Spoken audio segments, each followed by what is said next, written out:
It wasn't pretty. It was kind of ugly and stark and immediate.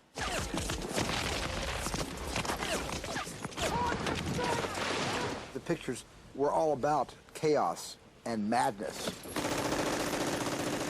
I did everything I could to my camera to get June 6, 44 to look exactly like the Bob Capa photographs.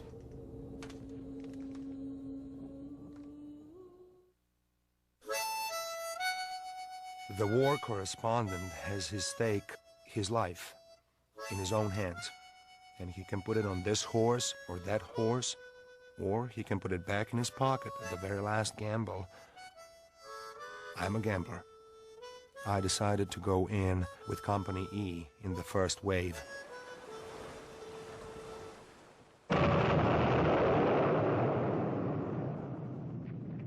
For Robert Capa, taking pictures was his way of fighting the war against fascism.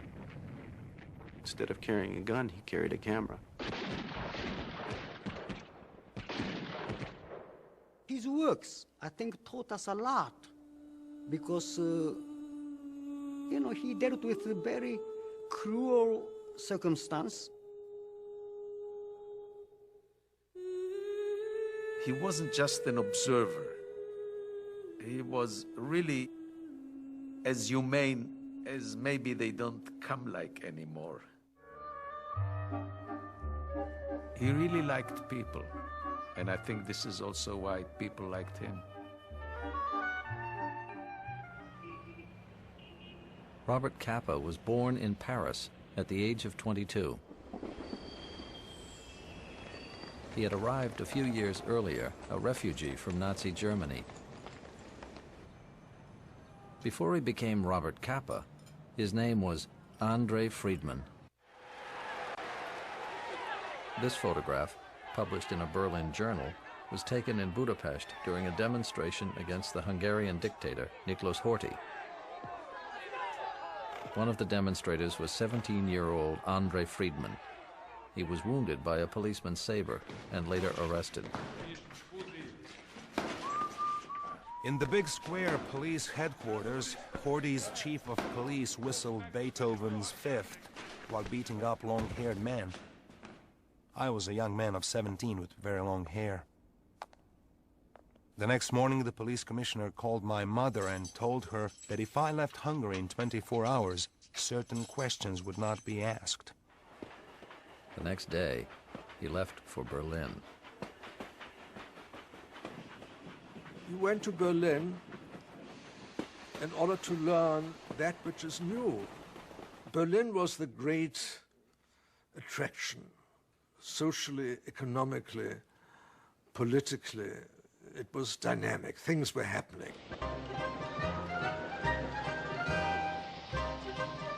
The Nazis were not yet in power when Capa arrived in Germany.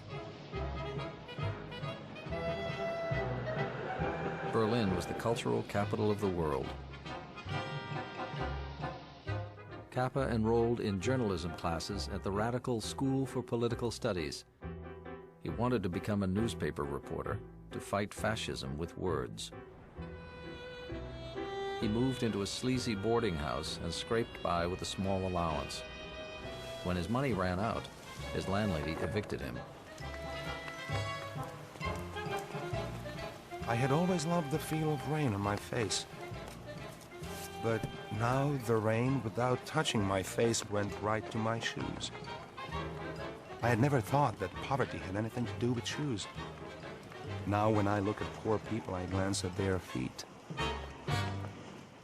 For me, he was Bondi.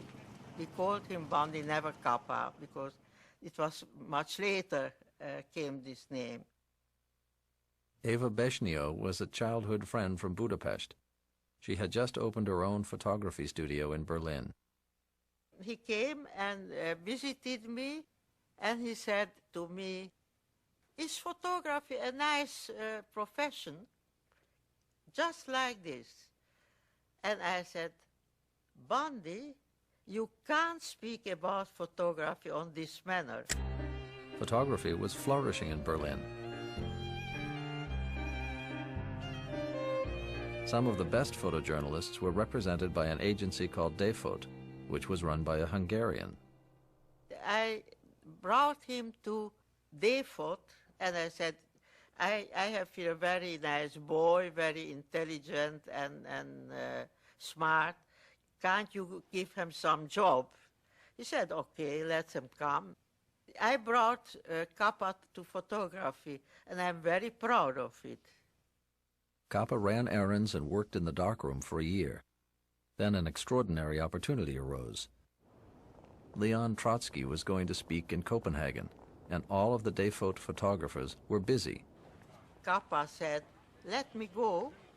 I make a photograph of him. Let me try. And the photographs were published to great success, not only in Germany, but elsewhere.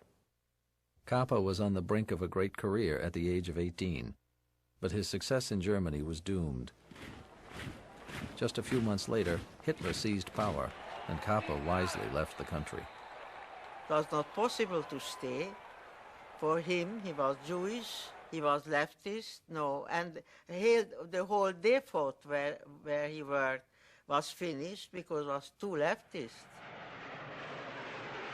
Capa was a displaced person all of his life. He was looking at life through that part, that eye. What he was, he never forgot who he was, where he came from. I think he had, as you say, a chip on his shoulder. Andrei Friedman grew up in Budapest, a city divided by wealth, class, and geography. As a boy, he roamed through the graceful streets of Buda, where wealthy aristocrats whiled away the hours in elegant cafes.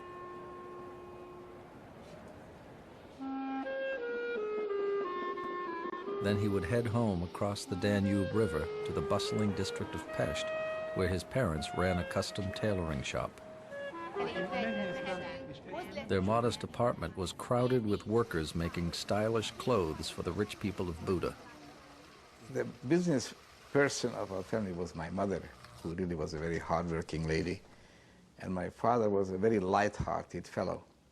He didn't really believe that work was a very essential part of a Hungarian man's life.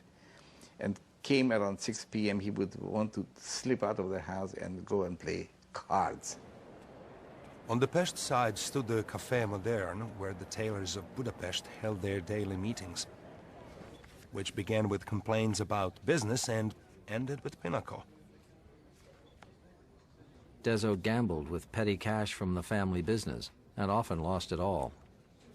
I disapproved of his way of life, and I admired my mother's sturdy, strong character. So I became a sturdy, strong character young fellow, and my brother became a gambler.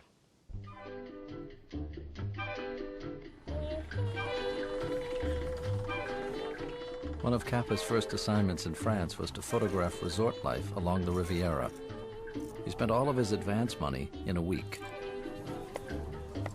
When questioned, he insisted that he had to experience the high life in order to photograph it. He was so sorry, but his employer's Leica had been stolen on the beach when he went for a swim.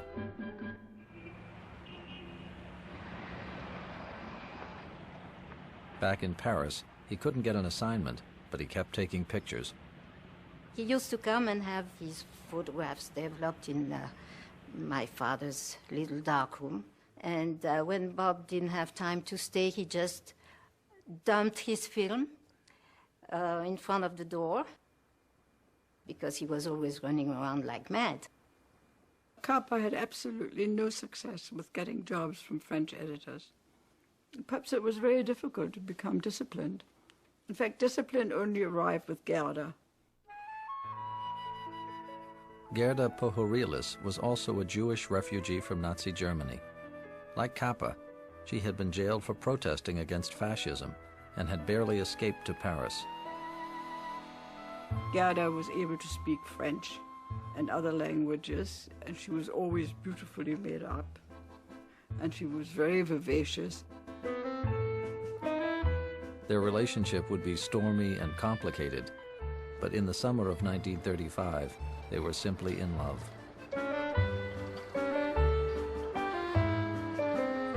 Never before in my life have I been so happy. Now, only the pick and the spade could separate Gerda and me. When they got back, they found a one-room apartment near the Eiffel Tower. I knew that it was the greatest thing in his life at the time. He was really, it was passion. Gerda introduces me to every editor and writes articles besides. On the other hand, she not only doesn't darn my socks, she doesn't do anything about the holes in her stockings. She runs around so much that she wears one out every day. She would go around and sell the pictures to editors. She was very persuasive, but not quite persuasive enough. It was time for a new strategy. And they decided they would invent an American photographer named Robert Capa.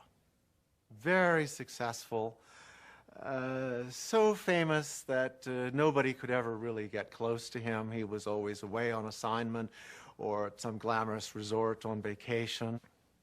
The name Capa seems to be a play on the name of Frank Capra, who had just won an Academy Award.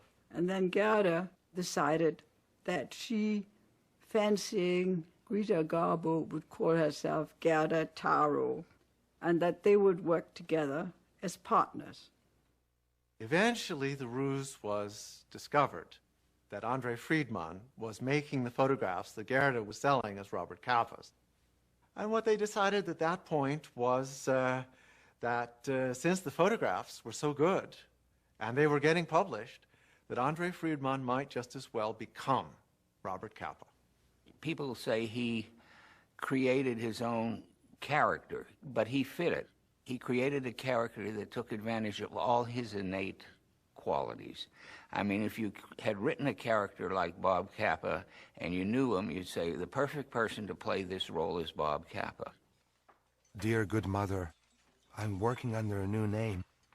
My name is now Robert Capa. It's like being born again, but this time without hurting anybody.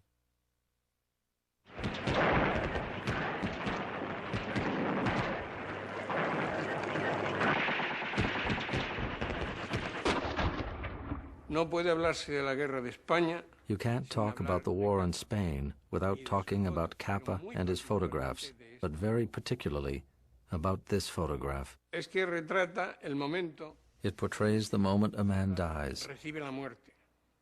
Y la recibe, como decía and he nuestro receives poeta, death, en un as our poema poet que hay Miguel says. de Miguel sobre eso, la recibe He de receives pie, death on his feet, cayendo, falling, pero de pie. but on his feet. Pierde la vida y mantiene la dignidad. He loses his life, but maintains his dignity. Fascist planes bombed Madrid with support from Hitler and Mussolini. Madrid estaba sitiado. Madrid was under siege. Madrid fuimos un campo de experimentación. Madrid was an experimentation for the most modern weapons made in Germany. Alemania.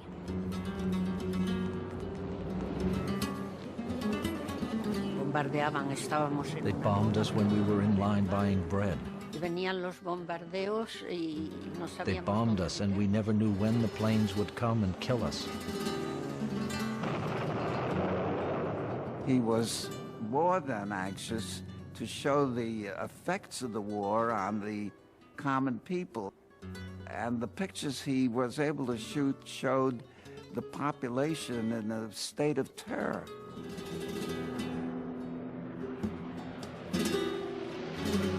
Pictures he caught of the people under bombardment are extraordinary. Of course, what's not seen there, but you have to know that he was standing there while they were running.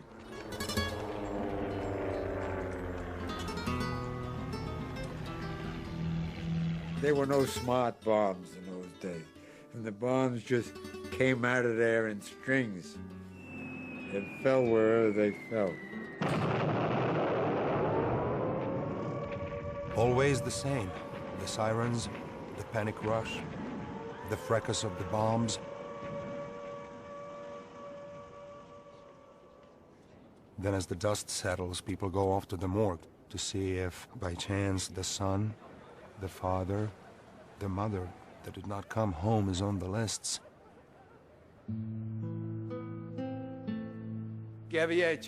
What did this woman do? She was certainly neither a Republican nor a supporter of Franco.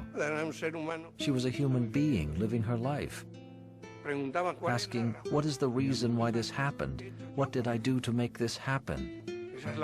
This is the great tragedy. And that's what Capa knew how to express.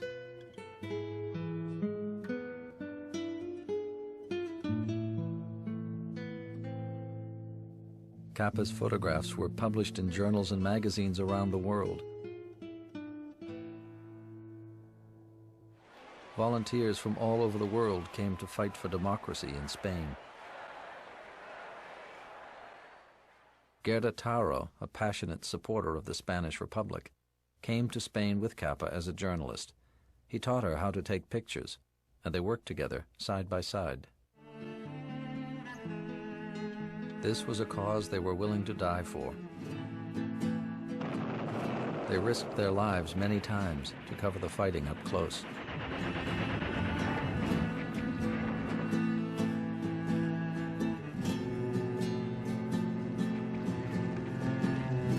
In the aftermath of one terrible battle, Gerda said, "When you think of all the fine people who have been killed, you get the feeling that somehow it's unfair to still be alive." In July 1937, fighting broke out in the town of Brunete, just west of Madrid. Gerda grabbed her camera and raced to the scene. It was the most violent. Lasted for 21 days, and casualties were very heavy. What can I tell you? 2 battalions went in and 1 battalion came out. A general ordered Gerda to leave, but she refused.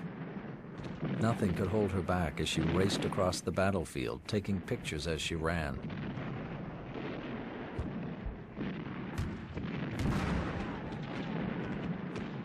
My whole squad died, practically. And one of them died right over there. The Loyalist soldiers began to retreat. Tanks and trucks careened through the field, bombarded by planes and artillery fire. In the chaos and panic, a Loyalist tank swerved out of control. Gerda was riding on the running board of a car when the tank crashed into her. She died the next day.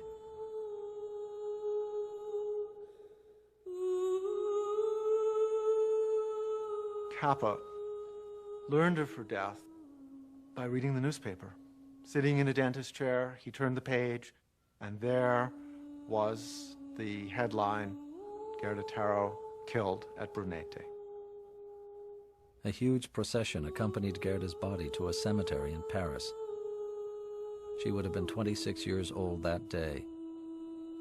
Louis Aragon, editor of Ce Soir, came to the funeral with Capa. I saw him crying. It was very strange. And Aragon was holding him. And we came from the cemetery. The death of Gerda was terrible. All his hope and all his future disappeared in once. It changed him. I'm sure he changed completely in this time. Dear Mother, I'm so nervous and crazy. All I can do is pull myself together and work hard. With time, I shall be more tolerable. Capa's photographs captured the horror of the Spanish Civil War. Picture Post declared that he was the greatest war photographer in the world. He was 25 years old.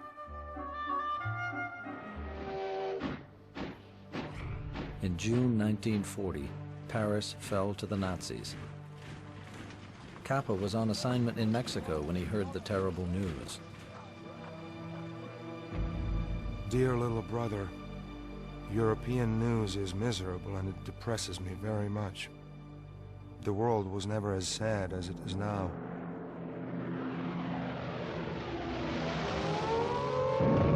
Three months later, German planes began bombing London. Capa arrived to cover the Blitz for Life magazine.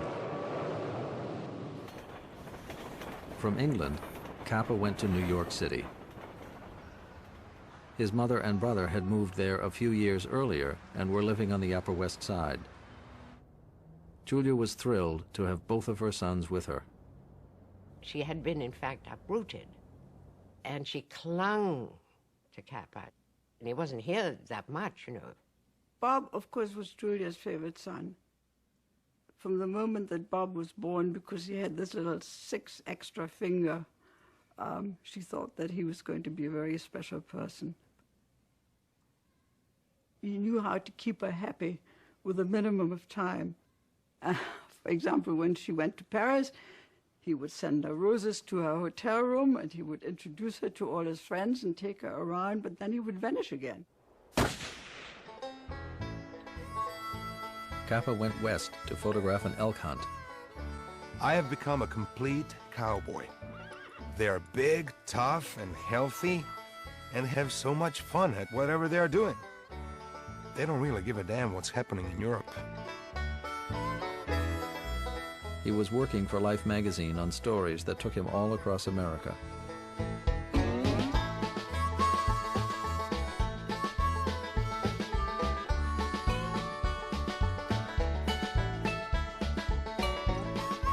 Everywhere he went, he managed to connect with people. In spite of his unusual way of speaking. His accent was Hungarian, and his English, although very clear, had this very definite European accent. He spoke, of course, in this language that he called Capanese, which was a horrible English. I think he was impossible to imitate. Capanese was a language that only was spoken by one person in the world, and that was Capa. Capa was getting restless doing lightweight stories for Life magazine. He desperately wanted to get back to Europe, but he couldn't get a visa. When America entered the war, Capa, as a Hungarian citizen, was suddenly an enemy alien. He was ordered to turn in his cameras and not to leave New York. He sent a letter in his own defense to the State Department. I wrote to immigration that I was born in Budapest, that the Hungarian consulate since Hitler's annexation of Hungary refuses to say that I'm not Hungarian, nor will they say that I am. That so long as Hitler is in charge of Hungary, I definitely refuse to say that I'm Hungarian. He ended by saying that he hated the Nazis and hoped that his pictures could be used against them. In April 1942, he finally got his visa and left for London.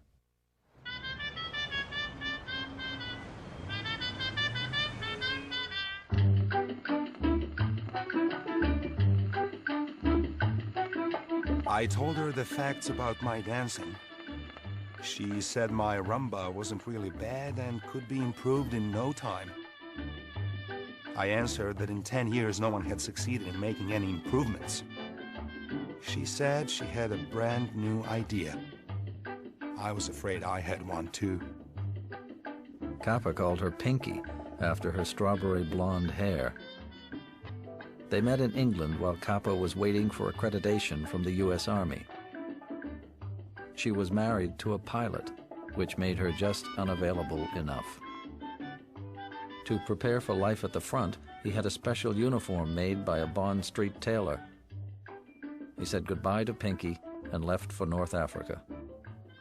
I told her that I was a gypsy and a newspaperman, that I was very sorry and very glad, because she was far too lovely.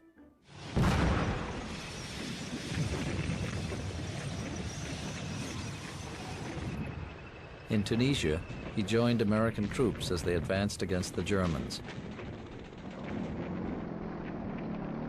Dear Mother, I would love to be able to bring your birthday present myself, but Rommel is keeping us still busy here.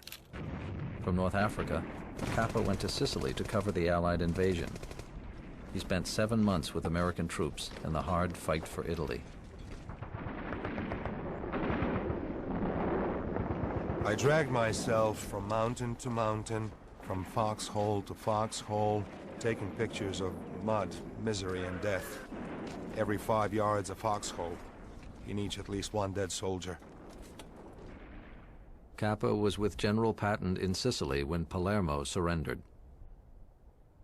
In the ruined city of Naples, he photographed a tragic story. Young boys had turned on the Germans, their hated allies, shooting at them with whatever weapons they could find. Many of the boys were killed.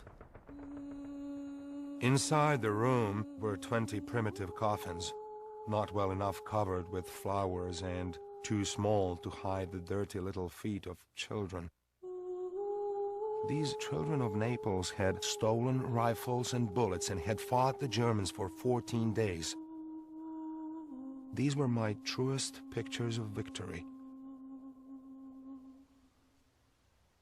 After nearly a year at the front, Capa longed to get back to London and to Pinky. He knew that the invasion of France was imminent. He was glad to find Pinky waiting for him. They moved into a suite at the posh Dorchester Hotel and proceeded to spend his royalty checks in style. Journalists from all the Allied countries were gathering in London to wait for the invasion of France. Ernest Hemingway arrived. He and Capa had become friends during the war in Spain. His nickname was Papa, and I soon adopted him as a father. To prove my devotion and prosperity, I decided to give him a party. The attraction of free booze combined with Mr. Hemingway proved irresistible. It was a time of eat, drink, and be merry, for tomorrow we may die. Capa was certainly one of the liveliest of the partiers and the most reckless of the gamblers. People say that gamblers like to lose. But the big thrill is to lose everything and then to be reborn. Hundreds of ships set out under cover of night to carry Allied soldiers into the most decisive and brutal battle of the war, the invasion of Normandy. At 4 a.m., we were assembled on the open deck. 2,000 men stood in perfect silence. Whatever they were thinking, it was some kind of prayer. Capa chose the most dangerous mission, to go in with the first soldiers to land on Omaha Beach. He would be the only photographer in the first wave.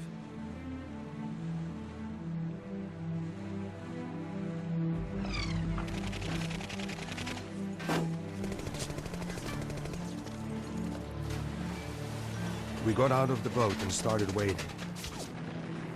And then I saw men falling and had to push past their bodies. The bullets tore holes in the water around me and I made for the nearest steel obstacle. My picture frames were filled with shrapnel smoke, burnt tanks, and sinking barges.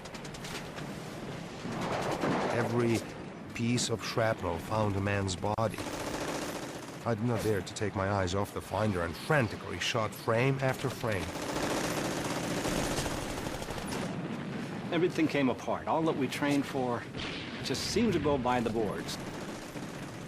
And I was so exhausted physically and mentally that I just collapsed in that spot. It was a struggle not against the Germans, it was a struggle to survive, to save your life. And fortunately, I was able to do that. This photograph of Ed Regan is one of Capa's few surviving pictures of D-Day. A nervous darkroom assistant in London ruined most of the negative. Life magazine published all of them. And I'm only sad that the other 134 shots that were destroyed in the laboratory couldn't have been witnessed by the entire world, because he probably got the greatest photo record of that invasion and that morning.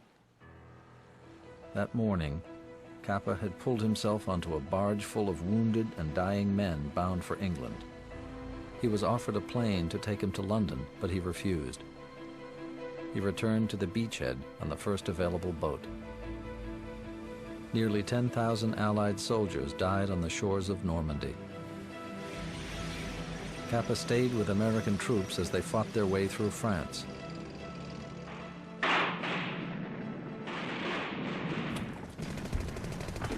When you're taking risks and your life is in danger, your adrenaline is pumping so high. You are feeling more alive the closer you are to death than in normal circumstance.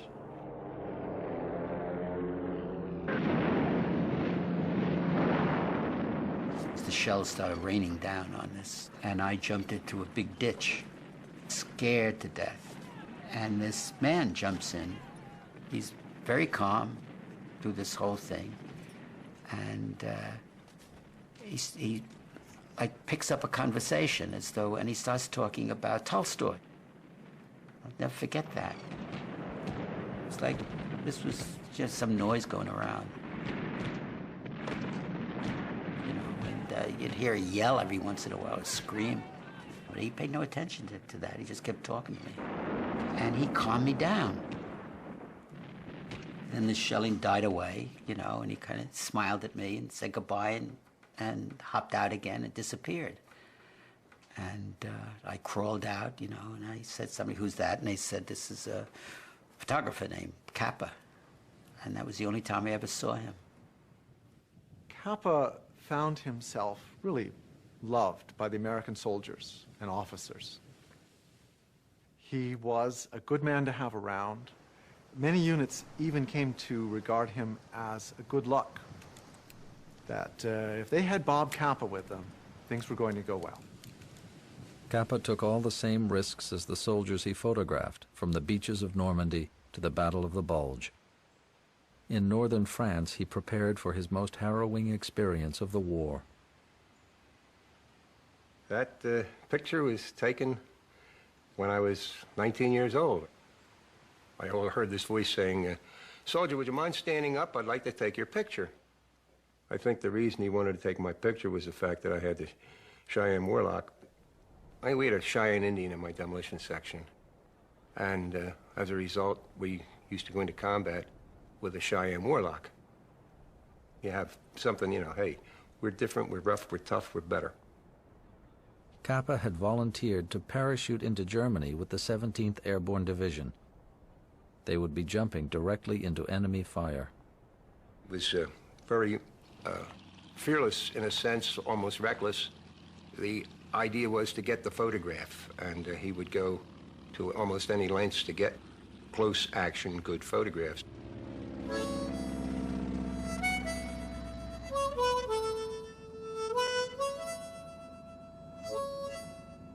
Part of you isn't thinking or feeling, and part of you is. You know you're going, hell, the plane's in the air, you know you're going. And you're not exactly sure what's going to be there when you get there. You know what is supposed to be there.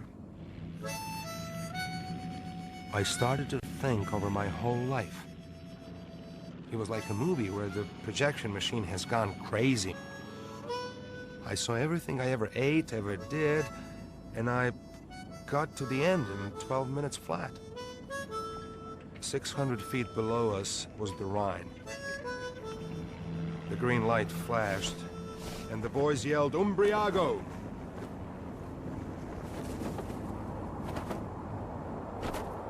17,000 men parachuted into the Rhine Valley that day. More than a third of them died there. The most amazing thing I ever saw is the way everybody just lies on the ground when they get down. It seemed like 2 minutes and everybody was just lying there. They were shooting at you as you were coming down. So sometimes some of the troops didn't quite make it to the ground alive. 10 yards away were tall trees. Some of the men who had jumped after me had landed in them, and now they were hanging helplessly. That's the last good photograph of my right foot, because I left my right foot in Europe. War is gruesome, and somebody has to show it. I often wonder if I could have done it, to be perfectly honest with you. It was one thing to be going someplace where they're throwing things at you when you can shoot back. If you don't have anything but a camera, you don't stop bullets with cameras.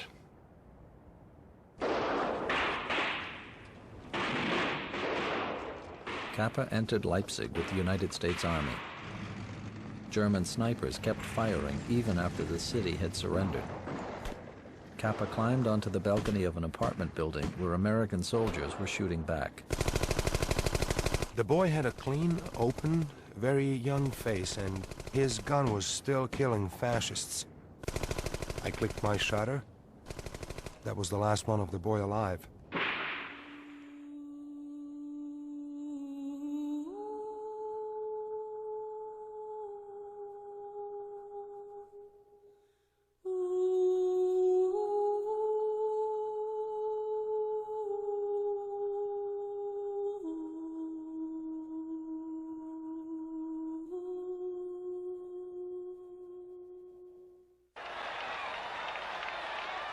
For Capa, the most important moment of the war had been the liberation of Paris.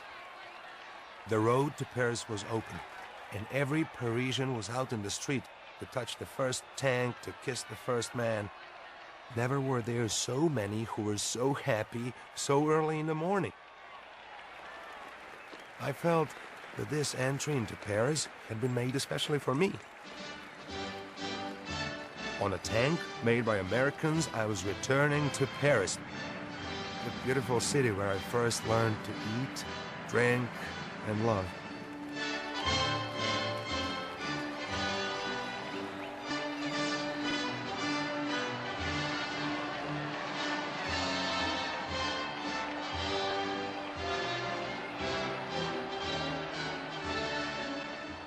Thousands of faces in the finder of my camera became more and more blurred. That finder was very, very wet. We drove through the quarter where I had lived for 6 years, and my concierge was waving a handkerchief, and I was yelling to her from the rolling tank, "C'est moi! C'est moi!"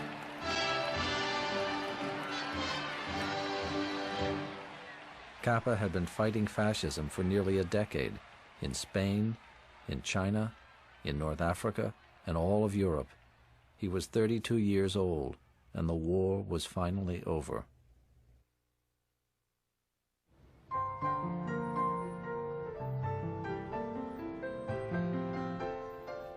Capa was at the Ritz bar in Paris with the writer Irwin Shaw when they saw an astonishing sight. Ingrid Bergman walking up the stairs. They immediately sent a note to her room. We were planning on sending you flowers, inviting you to dinner this evening.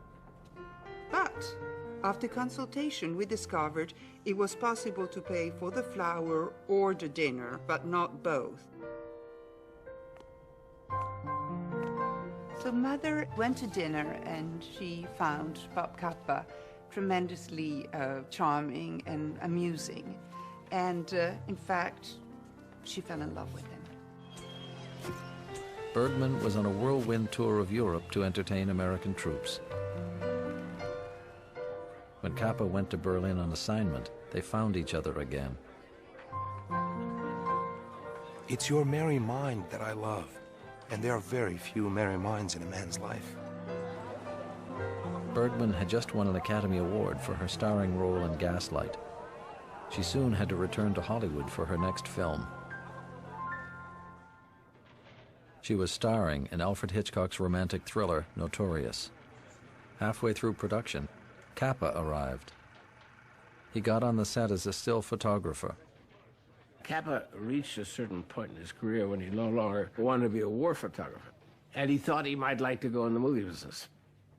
The movie business, unlike war, is quite boring. Well, quite like war in that you're bored a lot of the time and you get a little action sporadically. And Capa found it very boring. Capa came to the set every day, but he and Bergman had to be very careful not to show their feelings in public. Years later, She would reveal their affair in her autobiography. This part of being in love with Capa while she was married was not easy at all, she says, because I was so moral, so prudish, you might say, but I wanted very much to be with him. While waiting for chances to see Bergman alone, Capa explored the Hollywood social scene. He was, of course, socially very acceptable. First of all, he was nice looking, had a good sense of humor, he was famous in a certain circle, and he was a single man. But Capa was not happy in Tinseltown. He said to me, I hate to go to people's houses. And that's why I don't like L.A., because in L.A. everything takes place in people's houses. I want to be in a cafe, so when I get finished, I get up and I go to the next place. Bored on the set and restless in Hollywood, Capa looked for other ways to entertain himself. He briefly became Hamza the Egyptian in a B-movie called Temptation. Where's Abdallah? Abdallah's sick. Me cousin, doing work. Me Hamza. All right, bring us the coffee, Abdallah. Me Hamza. Never mind, make it quick. He decided that the movie business was not for him. Hollywood is the biggest mess of shit I ever stepped in.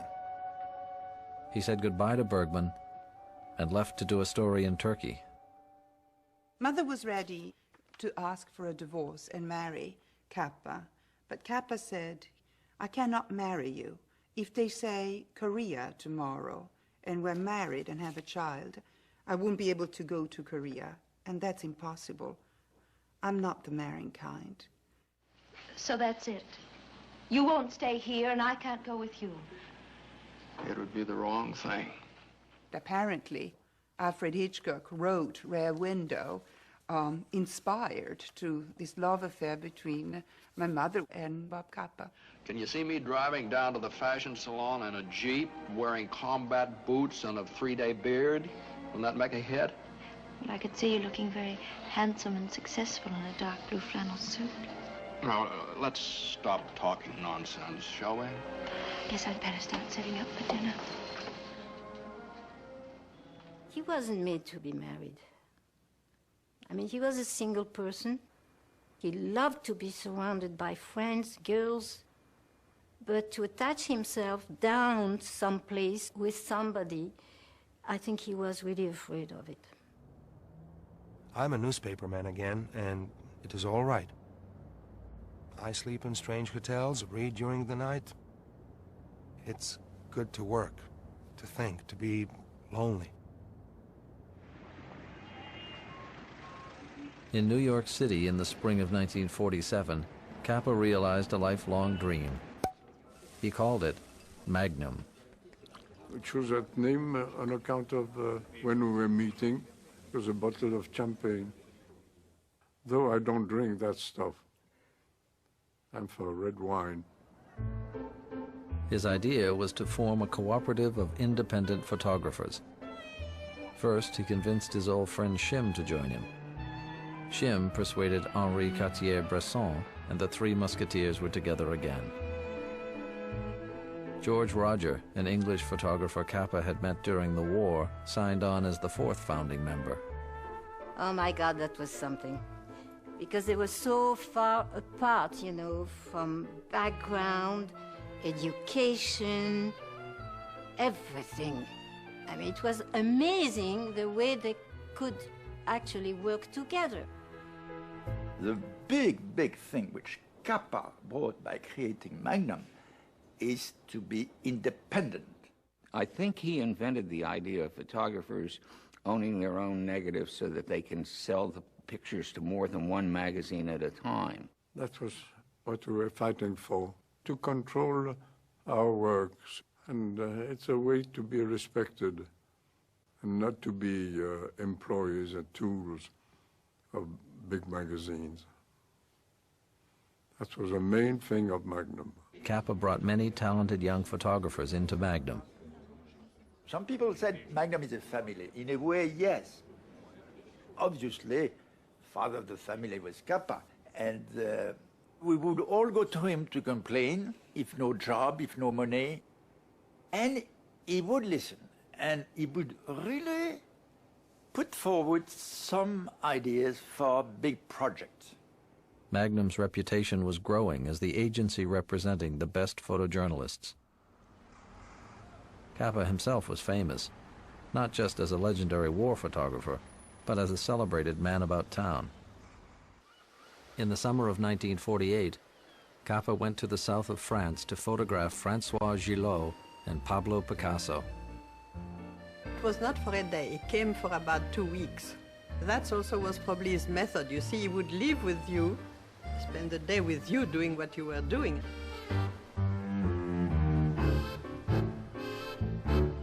He did not simmer, taking a photograph a little bit more like this, a little more like that, or waiting for the exact like, etc. No, he felt like it, bang. Capa had become the man he invented, a successful American photographer, always away on assignment, photographing and hobnobbing with the rich and famous around the world. He was terribly anxious about having enough money to keep things rolling. And he was actually tired of carrying all the burdens of Magnum on his shoulders. To escape from his troubles, Capa raced around Europe, photographing movie stars, doing stories about resort life for illustrated and holiday magazines. I think he was playing in life and happy, fun, drinker, party, lover. It was a great opportunity for him, and after 2 weeks he was unfortunately offered an assignment by Life magazine to cover the French war in Indochina. I called Tokyo. I said, Bob, you know, you don't have to go. This isn't our war. Cornel Capa was distraught to learn that his brother might go into another war. I much appreciate your calling, but be assured that I didn't take the job from a sense of duty, but with real great pleasure. I think that the struggle was for him to get again to Capa. He wanted to work again, and that he hoped to do in Vietnam. What amazed me about Capa was that he was a legendary figure, and he'd covered 4 wars before he came to Vietnam. I expected somebody, well, really a lot older in age, and actually he was very young, I thought. I thought he was very young. I was 29, he was 40. He was very glad the Vietnamese people were winning the war, very glad, as was I. There was no question about that. It was an ardent feeling we had. Capa photographed Vietnamese people living in the shadow of war. He planned to call his story Bitter Rice.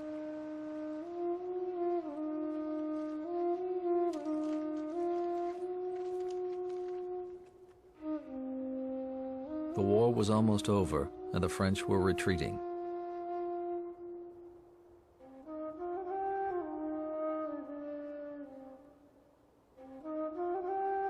Capa joined a French convoy on a last-ditch mission in the Red River Delta. The roads and fields were mined everywhere by both sides.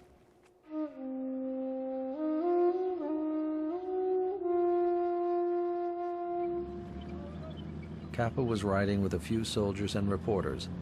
They warned him not to leave the convoy. He had a very famous saying, which was something like, if your picture is not good enough, you were not close enough. I don't think he was careless. He said this many times. I will be totally careful except when there's only one place from which I can take a picture, and the picture I want. He said, then I'm going to go there. When the trucks halted, Capa told his fellow journalists, I'm going up the road a little bit. Look for me when you get started again.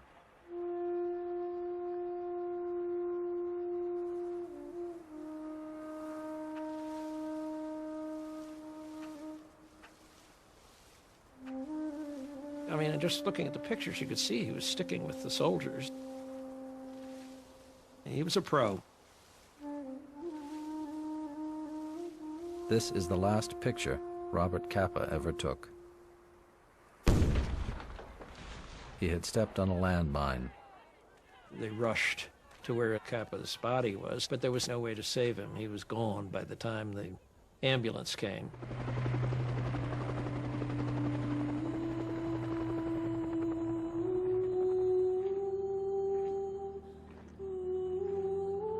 Robert Capa was given a military funeral in Hanoi. He was the first American war correspondent to die in Vietnam. We marched behind the casket. It was really very moving. Capa's body was sent home. The Army offered to bury him at Arlington National Cemetery. Julia said her son was not a soldier, but a man of peace. He was buried in a Quaker cemetery just outside New York City. Cornell stood and put a prayer shawl over and recited Kaddish. And Julia wanted to jump into the grave. And Julia was beyond herself for years. She never got over his death. Robert was her pride and joy, the light of her life. But she was also extremely angry.